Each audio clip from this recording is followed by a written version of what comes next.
नमस्कार साथियों। तो आज है 6 मार्च 2026। देखिए, बाजार आज सुबह से ही बहुत ही वीक चल रहा था और आखिरी 1 घंटे में तो और ज़्यादा पिट गया। जहाँ पे निफ्टी फिफ्टी बहुत सारे सपोर्ट लेवल को आज एक्चुअली तोड़ा है। मतलब एक तो आपके 24,000 650 हो गया, 24,750 हो गया और मोस्ट इंपॉर्टेंटली 24,500 को ब्रेक करके क्लोजिंग दिया 24,450 पॉइंट पे, लगभग 1.27% गिरावट के साथ। अब ऐसा भी नहीं है कि आज इंडियन मार्केट क्लोज होने के बाद सब कुछ एकदम बढ़िया हो गया।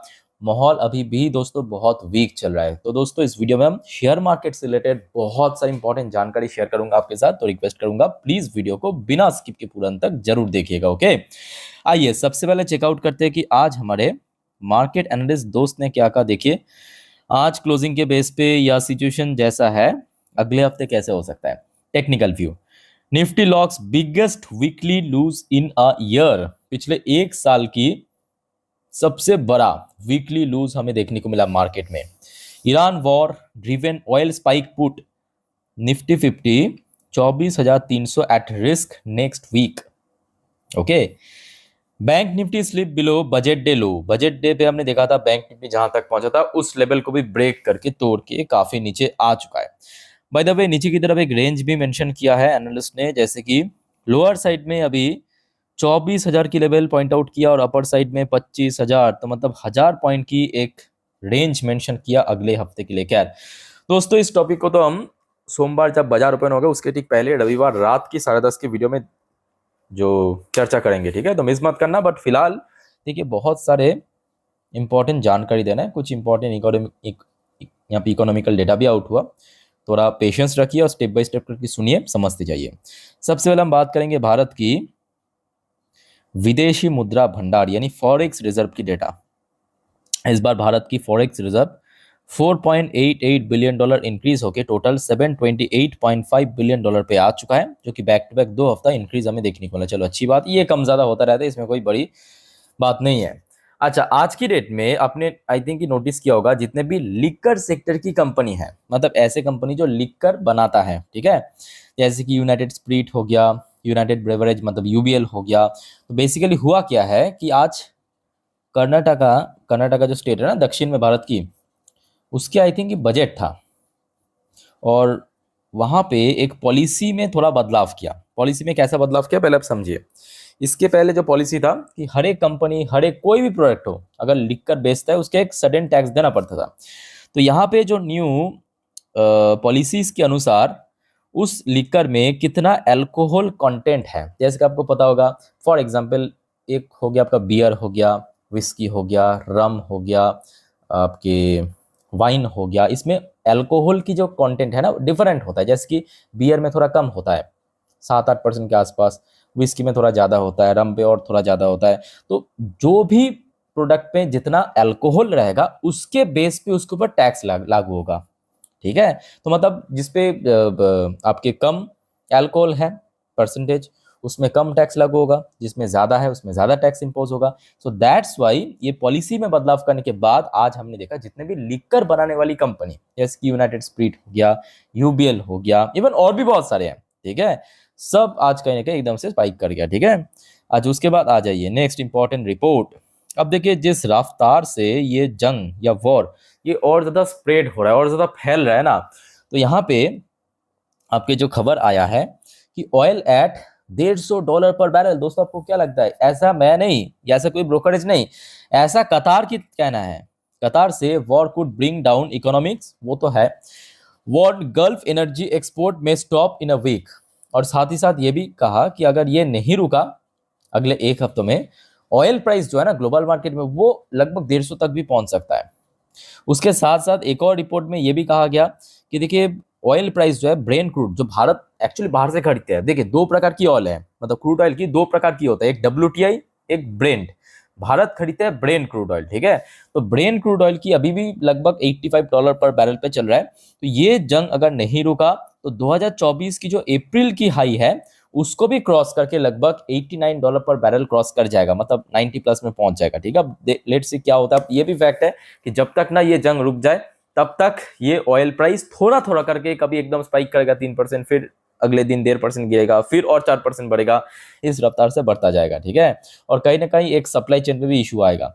अच्छा, नेक्स्ट रिपोर्ट आ रहा है आपके भारत की ऑयल मिनिस्टर हरदीप पुरी जी की तरफ से। No shortage of energy supplies, energy मतलब यहाँ पे ऑयल के ही बेसिकली मेंशन किया, no shortage of energy supplies in India. अब देखिए, अब तो भारत को मैं कहूँगा उतना ज़्यादा टेंशन करने की जरूरत नहीं है, because already Bharat Russian oil purchase करना शुरू भी कर दिया। और दूसरी फैक्टर ये भी है कि जो ईरान ने 2 दिन पहले खबर मिला था कि स्टेट ऑफ हॉर्मुज को सीज कर दिया, भारत के लिए वो सिर्फ और सिर्फ खुला रख दिया, ठीक है। भारत की जो ऑयल टैंकर्स है, ऑयल वेसल्स है, वो वहां से मूव कर सकता है। अच्छा, फिर आ जाइए एक और इंपॉर्टेंट रिपोर्ट, इस बार भारत की फाइनेंस मिनिस्ट्री की तरफ से। इंडिया एंटर फाइनेंशियल 27, जैसे कि आपको पता होगा ये फाइनेंशियल 26 की आखिरी महीना चल रहा है और कुछ दिन बाद ये फाइनेंशियल खत्म हो जाएगा और 1 अप्रैल से फाइनेंशियल 27 शुरू भी हो जाएगा। So India enters financial 27 on strong footing, but finance ministry warn of long lasting impact from West Asia conflict. तो ये जो कन्फ्लिक्ट चल रहा है पिछले लगभग 1 हफ्ता आज हो जाएगा, वो अगर और ज़्यादा आगे मतलब कह सकते हो कि एक्सटेंड किया तो कहीं ना कहीं इकोनॉमी में एक लॉन्ग लास्टिंग इम्पैक्ट भी हमें देखने को मिलेगा। यह तो सच है। बाय द वे, इसी जंग से रिलेटेड एक और अपडेट है, बट इस बार मॉर्गन स्टैनली की तरफ से। Morgan Stanley turn more cautious on Asian stock cut India. Okay, so Morgan Stanley ने कहा कि भाई ये जो जंग चल रहा है इसके कारण जो एशियन मार्केट में थोड़ा सा मुश्किल होगा आगे आने वाले टाइम। और ये फैक्ट है कि देखिए, ये जो जंग चल रहा है ये हो सकता है मिडिल ईस्ट में है, और मिडिल ईस्ट कहाँ पे है? एशिया का ही एक पार्ट है ना। तो जिस महाद्वीप में होता है उसमें कहीं ना कहीं इम्पैक्ट तो पड़ता है। जैसे कि आप यूक्रेन रशिया वाला वॉर को उठाइए, आप देखिए जो पिछले 3-4 साल से, 4 साल तो हो चुका है फिलहाल, 4 साल से ये जो रशिया और यूक्रेन के बीच जंग चल रहा है ना, और ये 4 साल से ये यूरोप की जो बड़े बड़ी इकोनॉमी है उसकी आप देखिए पूरा धजिए उड़ गया, है ना। तो इम्पैक्ट तो पड़ता है। हो सकता है कि भारत यहाँ पे इन्वॉल्व नहीं है, बट इम्पैक्ट कहीं ना कहीं इनडायरेक्टली पड़ता है इकोनॉमी में। ओके, क्योंकि सप्लाई चेन की इशू आता है, आपकी बिजनेस की इशू आता है, कंपनीज की, क्योंकि वहाँ पे भारत जो है ना, सऊदी हो गया, कतार हो गया, यूएई हो गया, दुबई हो गया, यहाँ पे बहुत सारा जो सामान है एक्सपोर्ट करते हैं भारत की कंपनीज, भारत, ठीक है। तो वो नहीं होगा तो ऑब्वियसली बात है इम्पैक्ट तो पड़ेगा ही। अच्छा, नेक्स्ट रिपोर्ट आ रहा है आपके आईसीआईसीआई प्रूडेंशियल एएमसी की एक एनालिस्ट है निमेश शाह जी की तरफ से। इन्होंने कहा India remains a stable island in an uncertain world. देखिए, ये बात मैं कहूँगा टेम्पोररी बेसिस पे सही है, पर अगर ये जो जंग है ना, मतलब इकोनॉमिकल पॉइंट ऑफ व्यू से कह रहा हूँ, ये जंग अगर और 1-1.5 महीना या 2 महीना खींच गया तो कहीं ना कहीं इंडियन इकोनॉमी या इंडियन मार्केट भी अनस्टेबल हो सकता है ना। आप लोग क्या कहते हो इस बारे में, प्लीज़ कमेंट करके बताइए वैसे। अच्छा, एक और रिपोर्ट आ रहा है इसी वॉर से रिलेटेड, ये आया है आपके बैंक ऑफ बड़ौदा बीओबी की तरफ से। बीओबी की प्रिडिक्शन के हिसाब से कि ऑयल सर्च, जो ऑयल प्राइस बढ़ रहा है और आगे भी बढ़ सकता है जब तक ये जंग ना रुक जाए, ऑयल सर्च में पुश डब्ल्यूपीआई मतलब होलसेल प्राइस इंडेक्स। देखिए, 2 प्रकार की होता है, एक सीपीआई इन्फ्लेशन, दूसरा डब्ल्यूपीआई। तो डब्ल्यूपीआई इन्फ्लेशन जो है अब 1% अब मतलब बढ़ सकता है। ओके, तो ये बैंक ऑफ बड़ौदा की प्रेडिक्शन आया है। भाई देखो, वैसे आज एक और इंपॉर्टेंट डेटा आउट हुआ आपके एफएडीए की तरफ से। Electric passenger vehicles registration rise 44% in February. तो फेब्रुवरी में पैन इंडिया पे इलेक्ट्रिक पैसेंजर व्हीकल्स की जो रजिस्ट्रेशन है वो लगभग 44% बढ़ा है। चलो, अच्छी बात है। वैसे दोस्तों देखिए, आज सुबह से ही मार्केट वीक था, ऊपर से आज शाम के वक्त ना जब यूएस की अनएम्प्लॉयमेंट रेट और जॉब डेटा आउट हुआ वो और ज़्यादा निराश कर दिया। जो एक्चुअली इस बार प्रेडिक्शन आया था, मतलब इसके पहले, इस बार जॉब क्रिएशन बढ़ सकता है यूएस में, अनफॉर्चुनेटली डेटा बहुत ही खराब रहा। मतलब बढ़ना तो बहुत दूर की बात है, उतना कम हो गया। Unexpectedly cut 92,000 job last month, मतलब फरवरी की डेटा। और अनएम्प्लॉयमेंट रेट जो जनवरी पे था 4.3%, वो फिलहाल बढ़ के 4.4% तक पहुंच चुका है।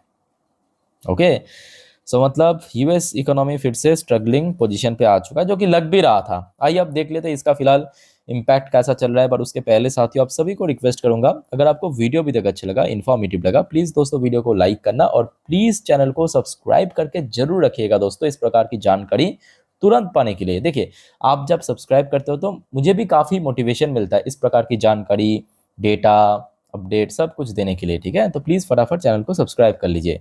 भाई तो दोस्तों आपको तो पता ही होगा कि ये जो अनएम्प्लॉयमेंट रेट, जॉब डेटा की अपडेट मैं आपको दिखा रहा हूँ, ये ऑलरेडी आपको मैं एक बार दे चुका हूँ ये वाली वीडियो पे। यहाँ पे विस्तार पूर्वक हमने दिखाया सारे अपडेट, ठीक है। तो उस टाइम पे जितना यूएस मार्केट की रिएक्शन जितना खराब था, उस टाइम पे जितना मुझे याद है, डॉ जोन्स चल रहा था 1.88% नीचे, मैं अगर गलत नहीं हो तो। बट फिलहाल अगर हम बात करें, बहुत हद तक रिकवर कर चुका है। देखिए यूएस में लोकल टाइम 11:54, और शुरू में जितना पिट गया था, ये देखिए इतना नीचे पहुंच गया था, उसके बाद ऑलमोस्ट 1% के आसपास रिकवर कर चुका है। देखिए ध्यान से, 1% रिकवर करते हुए फिलहाल 1.16% अभी भी नीचे है। अब देखना होगा कि आगे कितना रिकवर कर पाते। देखिए आज रात तक अगर रिकवर हो गया, आज रात तक अगर यूएस मार्केट रिकवर हो गया, तो कहीं ना कहीं गिफ्ट निफ्टी या एग्जिक्स निफ्टी भी रिकवर हो जाएगा। तो उम्मीद तो रहेगा कि सोमवार कहीं ना कहीं फिर से ठीक ठाक रिकवर हो सकता है। अदरवाइज अगर आज रात में फिर से गिर गया या इस लेवल पे क्लोजिंग है, तो उम्मीद तो बहुत कम है। नैस्डैक की पोजीशन भी आप देख सकते हो, जब ओपन हुआ था तब लगभग 1.5% नीचे पहुंच गया था, अभी ऑलमोस्ट यहाँ पे रिकवर हो चुका है, फिर भी 0.81% नीचे है। बाय द वे, अब यहाँ पे ग्लोबल मार्केट में जो गोल्ड की प्राइस है, सडनली आज शाम के वक्त फिर से बढ़ने लगा। देखिए एकदम लाइव डेटा आपको मैं दिखा रहा हूँ। गोल्ड की इंटरनेशनल मार्केट में रेट फिलहाल 1.5% ऊपर आ चुका है, $5,153 पर आउंस। तो आपके पास अगर गोल्ड है, मतलब आप अगर गोल्ड एंड सिल्वर की निवेशक हो, तो आपके लिए तो ऑब्वियसली गुड न्यूज़ है। इवन सिल्वर की प्राइस भी इंटरनेशनल मार्केट में बढ़ चुका है लगभग 2.5% के ऊपर। बाय द वे, शाम पे जो आपको मैं दिखाया था कि क्रूड ऑयल की प्राइस कितना था, 3% ऊपर था, याद आ रहा है कुछ, 3% ऊपर था उस टाइम पे। अभी आप देखिए फिर से 5% ऊपर पहुंच चुका है। और जो यहाँ पे प्रिडिक्शन आया है कि शॉर्ट टर्म बेसिस पे जो 2024 की 2024 की जो पीक था, यानी $89 पर बैरल, उसको भी कहीं ना कहीं इस बार क्रॉस करके ऊपर जा सकता है अगर ये जंग नहीं रुका तो। ओके, अच्छा, इंडियन करेंसी की वैल्यूएशन भी कुछ अच्छा नहीं है, 92 के आसपास फिर से पहुंच रहा है। बट हाँ, कुछ इंडियन कंपनी है उसकी फिलहाल पोजीशन तो अच्छा ही दिख रहा है, जैसे कि विप्रो लिमिटेड एडीआर वर्शन 3.81% ऊपर पहुंच चुका है। इन्फोसिस की एडीआर वर्शन थोड़ा सा स्ट्रगल कर रहा है, बट बहुत नीचे नहीं है। बट दूसरी तरफ जो बैंक्स है, मतलब आईसीआईसीआई बैंक की एडीआर वर्शन, वैसे ही देखिए ये बात भी सही है कि आज इंडियन मार्केट में बैंक्स काफ़ी पिटा भी है ना। देखिए आईसीआईसीआई बैंक की एडीआर वर्शन 2% नीचे, और एचडीएफसी बैंक की एडीआर वर्शन भी 2% अधिक, लगभग 2.5% नीचे, ठीक है। तो बेसिकली एक एडजस्टमेंट चल रहा है। अच्छा, अब देख लेते हैं गिफ्ट निफ्टी। गिफ्ट निफ्टी भाई साहब कहाँ पे है, देखिए। अच्छा, एक बार मैं आपको रिफ्रेश करके दिखाता हूँ, जस्ट अ मिनट। लीजिए, गिफ्ट निफ्टी की पोजीशन उतना अच्छा नहीं है, जो आपको मैं शुरू में कह रहा था। 24,344 पॉइंट में चल रहा है, 10:27 की ये रिकॉर्ड है। 24,344 पॉइंट पे, मतलब आज जहाँ पे निफ्टी 50 क्लोजिंग दिया, वहाँ पे कितना होगा, 106 पॉइंट नीचे, 106 पॉइंट नीचे। और प्रीमियम को मैं तो यहाँ पे कैलकुलेट नहीं कर रहा हूँ। प्रीमियम को अगर हम कैलकुलेट करने लगे तो लगभग 200-250 पॉइंट तो नीचे ही दिख रहा है साहब, है ना। प्रीमियम को ना कैलकुलेट करते हुए भी 100 पॉइंट अभी नीचे चल रहा है। और गिफ्ट निफ्टी की जो दोपहर को क्लोजिंग पोजीशन के अनुसार 223 पॉइंट नीचे चल रहा है। तो मतलब फिलहाल माहौल फिर से थोड़ा नहीं, एक्चुअली काफ़ी ख़राब है। अब देखिए, ये भी फैक्ट है कि अभी ख़राब है, मतलब कुछ एक घंटा बाद अच्छा भी हो सकता है, क्योंकि अभी देखिए जो भी कुछ हो रहा है मार्केट में, सब आपके जियोपॉलिटिकल डेवलपमेंट के ऊपर, अच्छा हो रहा है तो अच्छा, बुरा हो रहा है तो बुरा। तो यहाँ पे अपडेटेड रहना जरूरी नहीं है, अपडेट आपको मैं दे दूंगा, डोंट वरी। अब देखिए बीच में 2 दिन बाजार क्लोज भी, ये भी फैक्ट है। बाय द वे, जो एक्सपेक्टेशन था कि आज देखिए, आज तो ऐसे बैंक गिरा है ना, तो बैंक में ही मोस्टली आपको एफआईएस की होल्डिंग ही दिखता है। तो एफआईएस बैक टू बैक नहीं, एक्चुअली ये पूरा हफ्ता, मतलब लास्ट फ्राइडे से बेचना शुरू किया, और आज फ्राइडे, मतलब पिछले 6 ट्रेडिंग सेशन पे बैक टू बैक बेचा है एफएस ने। आज भी 6,030 करोड़ बेचा है। और आज दोस्तों डीआईएस खरीदा तो है, बट थोड़ा सा कम कंपेयर टू लास्ट डे। आज 6,971 करोड़ डीआईएस ने खरीदा है। डीएस की खरीदने से ज़्यादा इंपॉर्टेंट है एफएस की खरीदना, याद रखना, ठीक है। अच्छा, वैसे इसराइल की तरफ से न्यूज़ तो बहुत सारे हैं जो आपको मैं नेक्स्ट वीडियो में दूंगा दोस्तों, याद रखना। नेक्स्ट जो वीडियो आएगा 12 बजे की वीडियो में बहुत सारे, मतलब ढेरों सारे जियोपॉलिटिकल जानकारी देना है, तो उसको मिस मत करना। आप अगर जल्दी सो जाते हो कोई प्रॉब्लम नहीं है, सुबह उठ कर देख लेना, बस आप चैनल को सब्सक्राइब करके रखना, ठीक है, चैनल पे मिल जाएगा आपको। अच्छा, आज वैसे TA-35 इसराइल की टॉप इंडेक्स थोड़ा सा ऊपर, ऊपर नहीं, काइंड ऑफ आप कह सकते हो कि मोस्टली टाइम नेगेटिव में रहने के बाद थोड़ा बहुत फ्लैट क्लोजिंग दिया TA-35, ठीक है। सो दोस्तों, मार्केट से रिलेटेड जितने भी इंपॉर्टेंट जानकारी था आपके साथ मैं शेयर कर चुका हूँ। अच्छा, मेरे बात को ध्यान से सुनना, कल सैटरडे तो बाजार क्लोज रहेगा, मंडे फिर से बाजार ओपन होगा, तो मंडे बाजार ओपन होने से पहले मैं आपको संडे के दिन मार्केट से रिलेटेड सारे जानकारी दे दूंगा, कौन कौन सी इकोनॉमिकल डेटा, कौन कौन सी इवेंट है अगले हफ्ते, और जो भी जियोपॉलिटिकल डेवलपमेंट होगा इस बीच में, सारे के सारी जानकारी आपको मैं पाई टू पाई, टाइम टू टाइम दे दूंगा, ठीक है। बस आप चैनल को फॉलो करते जाइए, और कोई कंफ्यूजन डाउट है पूछते जाइए कमेंट बॉक्स में। तो इस वीडियो को वाइंड अप करता हूँ, मिलता है नेक्स्ट वीडियो में। टेक केयर, बाय बाय, जय हिंद।